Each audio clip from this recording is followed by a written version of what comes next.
오늘은 정말 주님이라면 우리의 결정권을 내어드려야 합니다 라는 주제로 잠깐 말씀을 나누고자 하는데요. 오늘 우리가 함께 읽은 짧은 본문에는요, 예수님께서 나병 환자 한 사람을 깨끗하게 치유하신 사건이 기록되어 있습니다. 그런데 기록된 이 사건의 짧은 분량에 비해서요, 이 사건은 하나님을 통해 삶의 변화된 내일을 소망하는 우리라면 결코 놓칠 수 없는 핵심적인 믿음의 유형 한 가지를 우리가 꼭 발견하게 되는데요. 저는 먼저 예수님을 통해 치유의 회복을 소망했던 이 나병 환자의 세 가지 믿음의 모습에 먼저 주목했으면 좋겠는데, 우리 본문 1절 다시 한번 읽어보겠습니다. 같이 읽어요. 시작. 예수께서 산에서 내려오시니 수많은 무리가 따르니라. 아멘. 오늘 사건이 발생한 시점이 언제라고 본문이 증거하냐면요, 예수님이 산에서 내려오시던 때에 수많은 무리가 뒤따르던 상황이었다라고 말해주고 있습니다. 그럼 이전에 도대체 어떤 일이 있었기에 그토록 많은 무리가 예수님을 뒤따르게 되었냐면요, 우리가 잘 알고 있는 산상수훈 있죠. 즉 갈릴리에 위치한 한 산에서 예수님이요, 놀라운 말씀으로 사람들을 교훈하며 가르치셨습니다. 그리고 그 산에서 그 말씀에 감화 감동되었던 수많은 사람들이 이제 무리를 지어 그 산에서 내려오는 예수님을 따라 내려오는 중이었습니다. 그렇다면 성도님도 한번 잘 보세요. 지금 느닷없이 불쑥 나타난 이 나병 환자도 혹시 이 수많은 무리 중 한 사람이었을 거라고 여러분들은 생각하십니까? 저는 그렇게 전제하기가 참 어렵다라고 두 가지 이유를 들어 한번 생각해 봅니다. 첫째는요, 이 사람이 누구요? 나병 환자였기 때문에 그렇습니다. 여러분, 우리가 많이 들어봤을 거예요. 예수님 당시 나병 환자는요, 그 병의 극한 전염성으로 인해서 사회적으로 어떻게 되냐면 공적 제약을 받던 대상들이었습니다.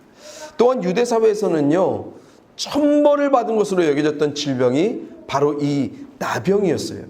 그래서 나병 환자들은요, 공적으로 일반의 사람들과 함께 섞여서 살아갈 수 없었던 소외되고 고립된 격리자들이었습니다. 그런데 산상수훈의 현장에서 무리를 지어 예수님을 따라 내려오던 사람들은 어떤 사람들이었을까요? 일반의 사람들이었어요. 그러기에 그들은 오픈된 일상의 공간에서 그 누구에게도 제약을 받지 않으면서 무리를 지어 함께 할 수 있었던 것입니다. 그런데 누구예요? 나병 환자는 그렇다면 이 자리 가운데 낄 수 없었던 사람이라는 것을 우리가 생각해 볼 수 있습니다. 둘째로요, 지금 내려오신 산에서 예수님은 병의 치유에 관한 말씀을 하신 적도 없을 뿐만 아니라 병자를 치유하신 적도 없습니다. 다시 말해서 산상수훈의 현장에서는요, 병치료에 대한 얘기 하나도 없어요. 또한 예수님께 나와 누가 병을 고침받았다는 흔적도 없습니다. 그렇다면 일반의 무리 가운데 낄 수도 없었던 이 나병 환자가 병치유에 관한 말씀과 행위조차 없었던 이 산에서 예수님께로 향한 이런 믿음으로 나오는 것 뭐예요? 거의 불가능한 거죠. 그럼 한번 생각해 보죠. 그럼 자신을 치유하실 예수님에 관한 나병 환자의 이런 확정적인 믿음은 어디로부터 발생하고 기인했을까? 이것은 우리가 산상수훈이 시작되기 직전에 기록된 마태복음 4장 말미에 보면 우리가 단서를 얻을 수 있는데요. 4장에 보면 이런 말씀이 있어요. 예수께서 온 갈릴리에 두루 다니사 그들의 회당에서 가르치시며 천국 복음을 전파하시며 백성 중에 모든 병과 모든 약한 것을 고치시니 그의 소문이 온 수리아에 퍼진지라. 사람들이 모든 앓는 자, 곧 각종 병에 걸려서 고통당하는 자, 귀신 들린 자, 간질하는 자, 중풍병자들을 데려오니 그들을 고치시더라. 갈릴리와 데가볼리와 예루살렘과 유대와 요단강 건너편에서 수많은 무리가 따르니라. 여러분, 예수님이 산상수훈을 말씀하기 이전부터 예수님은 이미 수많은 병자들을 고쳐가고 계셨습니다. 그렇다면 이 나병 환자가 예수님을 치유자로 구원자로 믿을 수 있었던 그 유일한 이유는 뭡니까? 이 산상수훈이 선포되기 이전에 그가 예수님이 고치시는 현장을 보았거나 아니면 예수님이 사람들을 기적적으로 고치셨다는 그런 소문을 들었기 때문에 그는 예수님께로 향한 이런 믿음을 가질 수 있었다는 것입니다. 그렇다면 오늘 본문에 나온 이 나병 환자, 예수님께서 수많은 병자들을 직접 고치셨던 현장을 보았던 사람 중에 한 사람이거나 아니면 그런 소문을 듣고 믿었기 때문에 다른 병자들과 마찬가지로 예수님이 자신의 병도 고칠 수 있음을 확신하였던 사람이라는 것을 우리가 눈여겨볼 필요가 있습니다. 여러분, 어찌됐든 상황이 어쨌든 중요한 건 뭡니까? 이 나병 환자가 보았던, 들었던 예수님께 나아올 수 있었던 가장 근본적인 이유, 그게 뭐예요? 예수님이 자신을 치유할 수 있는 치유자다, 구원자라 똑똑히 믿었기 때문에 그렇습니다. 그리고 이 나병 환자가 자신의 이 분명한 믿음을 통해서요, 보인 두 가지 행위들을 증명해 가는데요. 첫째가 무엇입니까? 나병 환자가 일반의 무리들 가운데 주저없이 나온 겁니다. 왜요? 그는 나병으로부터 치유되길 그 누구보다 절실했고 간절했기 때문에 그렇습니다. 그런데 그것을 가능케 하실 누구, 예수를 보던, 들었던, 했던 겁니다. 그런데 그거를 똑똑히 믿었어요. 분명하게 확신을 가지고 믿었어요. 예수님을 통해 낫고자 했던 그의 마음, 그 믿음은 너무너무 확실했어요. 그렇기 때문에 그는 사회적 통념을 뛰어넘어서 수많은 일반의 무리들이 산적한 그곳에 당당히 주저없이 나올 수 있었다는 것입니다. 자신을 어떻게 볼까?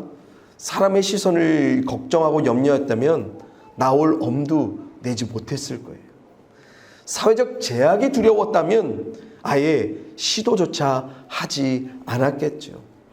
자신을 충분히 붙들 수 있었던 여러 걱정, 염려, 두려움, 제약, 이 모두를 뒤로한 채 주저없이 이 일반의 무리들이 가득한 곳에 나병 환자가 나올 수 있었던 것은 뭡니까? 예수님께로 향한 그의 온전한 믿음을 반증하는 대목입니다. 그는 곧장 예수님만 봤어요. 예수님만 보면 그는 모든 것들을 이기며 나올 수 있었던 것입니다. 예수님만 마주하면 분명히 나올 수 있다는 그 믿음 때문에 뭐예요?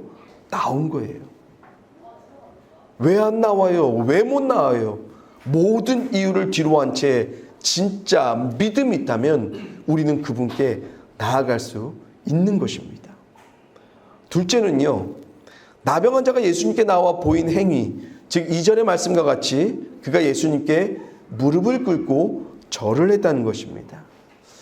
여러분, 지금도 그렇지만 우리들 아무한테나 무릎 꿇고 절하지 않습니다. 그런데 당시에는요, 누군가에게 무릎을 꿇고 절을 했다는 것은요, 상대에 대한 존경, 그리고 그 상대에 대한 자신의 완전한 복종을 의미하는 것이었습니다.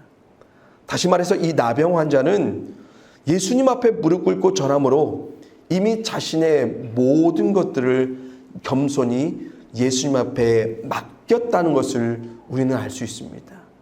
여러분, 너무나 잘 아는 말씀, 베드로전서에 이런 말씀이 있죠.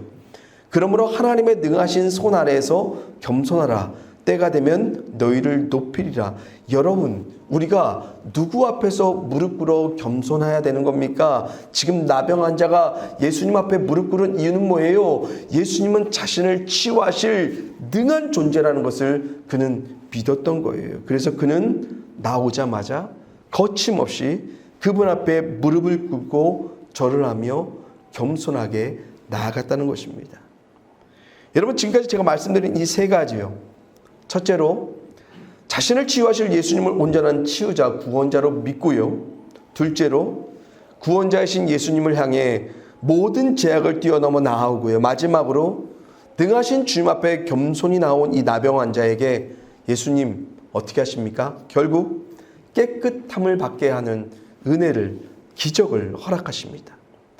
여러분, 물론 이런 세 가지 조건이 완전하게 충족되어야지만 반드시 예수님이 사람을 치유하셨다라고 성경은 증거하지 않습니다. 때로는 이 중 한 가지 조건만으로도 예수님은 많은 자들을 은혜로 치유해 주셨습니다. 그런데 오늘 제가 정말로 말씀 안에서 보고 우리가 발견했으면 하는 믿음의 유형, 그 차원이 다른 믿음의 한 가지 모습이 무엇이냐면 바로 2절에 있는데요. 우리 2절의 말씀 한번 같이 읽어볼까요? 시작. 한 나병 환자가 나와 절하며 이르되 주여 원하시면 저를 깨끗하게 하실 수 있나이다 하거늘.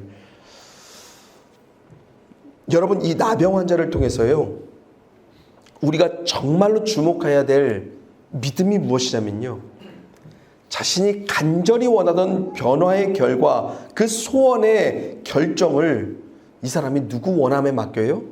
주님 원하심에 다 맡겨버렸다는 것입니다. 여러분, 만약 우리가 이 당시에 나병 환자였다면 이런 믿음 감히 주님 앞에 표현할 수 있겠습니까? 주님 원하심과 상관없이 그냥 고쳐주세요, 고쳐주셔야 합니다 라고 우리가 소원하지 않겠습니까? 사실 우리가 가장 못하는 것 이거 아닙니까? 나병 환자처럼. 아까 우리가 찬송했죠. 내 주여 뜻대로 날 주관하셔서 뜻대로 하소서. 우리 이런 기도 잘 못해요. 찬송이 의식 가운데 있기 때문에 우리가 하지요. 우리의 일상에 살면서 하나님 전적으로 나 주관하셔서 하나님 마음대로 뜻대로 하세요. 우리 그런 거 잘 못해요. 선한 목자 마음대로 인도하시면 내가 그 안에서 감사하겠습니다, 고맙습니다. 우리 그런 거 잘 못해요. 이 나병 환자처럼 우리는요, 하나님만을 삶의 구원으로 믿으며 나아오기는 해요. 우리에게 구원이 되어주신 하나님을 온전히 믿음으로 삶의 수많은 어려움, 방해물 다 이기면서 나아오기까지 해요.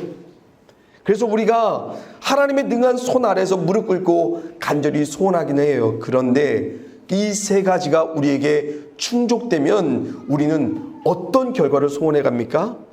하나님의 원하심에 우리의 구원을, 우리의 소원을 다 맡겨버리기보다는 우리의 원함대로 이제 해주셔야 할 하나님을 물어갑니다.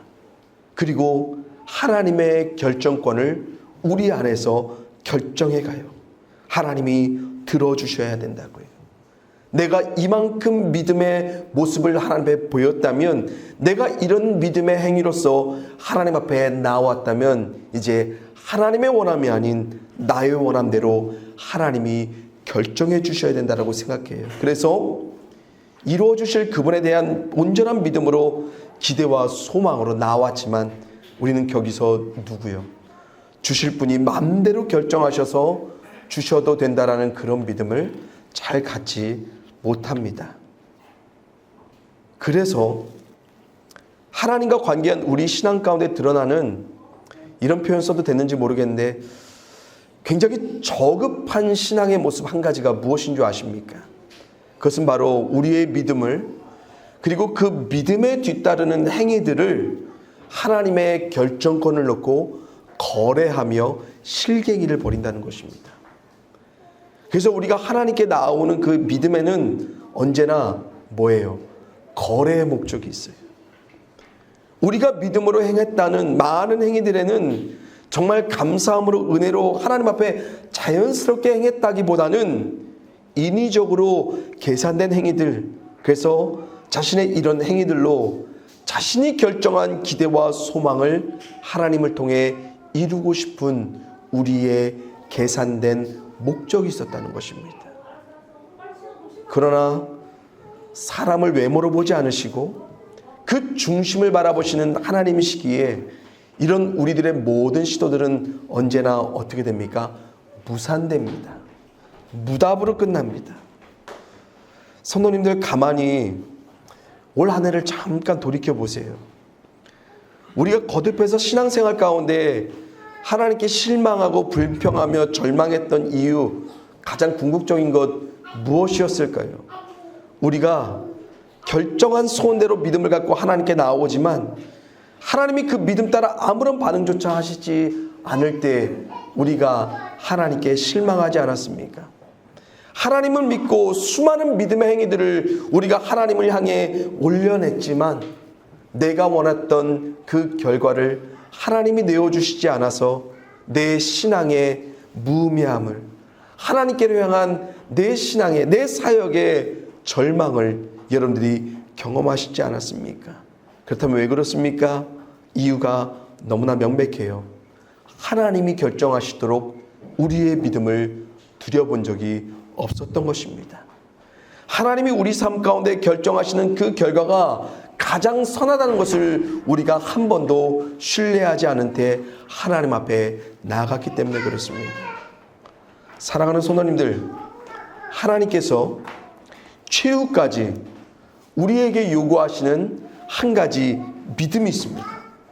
그것은 바로 하나님이 결정하고 판단하게 모든 것들을 내버려 둘 수 있는 믿음입니다. 그분 원하심에 모든 결정권을 우리가 다 내어드리는 믿음입니다. 모든 결정, 모든 소원은 뭐든지 우리 마음대로 하나님께 구할 수 있지만 그 모든 결과만은 절대로 우리가 터치해서는 안 되는 거예요.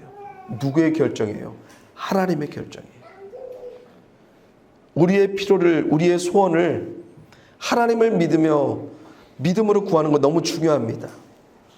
또한 우리의 구함에 하나님이 원하시는 것을 믿음으로 구하는 것도 너무너무 중요해요. 하지만 결정적으로 중요한 게 뭔지 아십니까?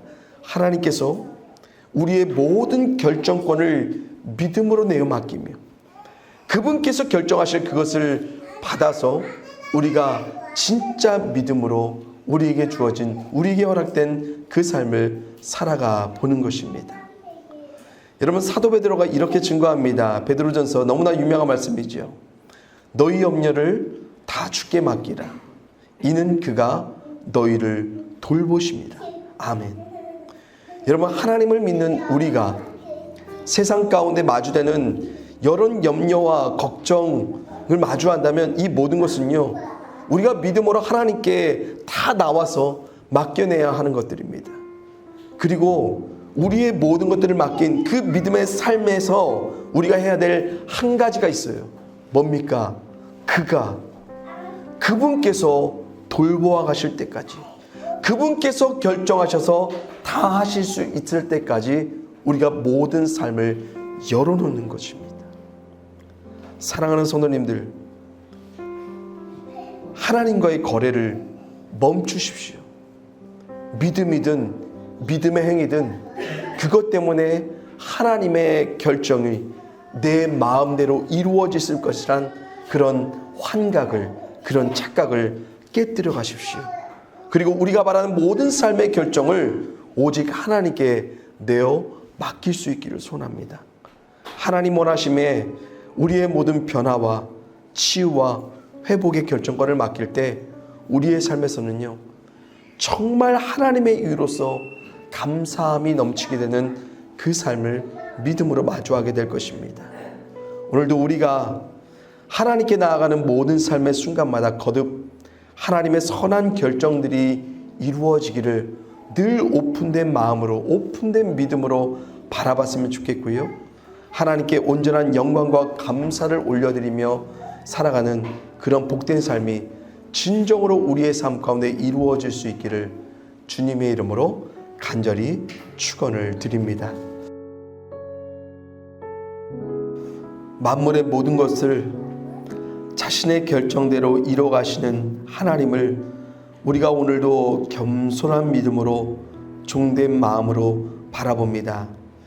그런데 하나님, 우리가 어느덧 우리가 믿음으로, 믿음의 행위들로 그런 하나님의 결정을 우리의 원함대로 이뤄갈 수 있을 것이라 착각하고 때론 환각 가운데 살아갈 때가 많이 있었음을 고백합니다. 또한 그런 착각과 환각 가운데 우리 스스로 하나님 앞에 불만하고 불평하며 때로는 그 하나님에 절망하며 살았던 우리의 모습을 보게 됩니다. 아버지 하나님, 우리가 하나님과 관계한 믿음의 삶을 평생에 살아갈 때에 오직 모든 삶의 결정권을 하나님 앞에 내어 맡기며 살아갈 수 있도록 도와주시고, 우리의 소원이, 우리의 원함이 아무리 간절하고 절박하고 절실할지라도 모든 결정만은 하나님이 주시는 대로 받아 살아갈 수 있도록 하나님, 우리에게 진실한 믿음을 허락하여 주시옵소서. 하나님, 그럼에도 불구하고 우리는 연약합니다. 우리는 잘 기다리지 못합니다. 그러기에 하나님의 긍휼하심을 구합니다. 내버려 두지 마시고 우리의 원함을 하나님의 원함의 결정 안에 두시어서 우리 가운데 긍휼한 역사도 급속하게 허락하여 주시옵소서. 아버지 하나님, 그럴 때에 우리가 더욱더 하나님을 하나님답게 마주하며 믿음으로 살아가게 하시고 오직 하나님께로만 영광, 하나님께로만 찬양과 경배를 올리며 살아갈 수 있도록 도와주시옵소서. 아버지, 우리 성도님들이 살아가는 모든 삶의 자리마다 하나님께로 향한 모든 결정을 열어놓을 수 있는 믿음을 충만하게 허락하여 주시길 원합니다. 그래서 이번 한 주간도 우리가 하나님을 바라며 소망 안에 살아갈 수 있도록 도와주시옵소서. 감사를 드리고 사랑이 많으신 예수님의 이름으로 축복하며 기도합니다. 아멘.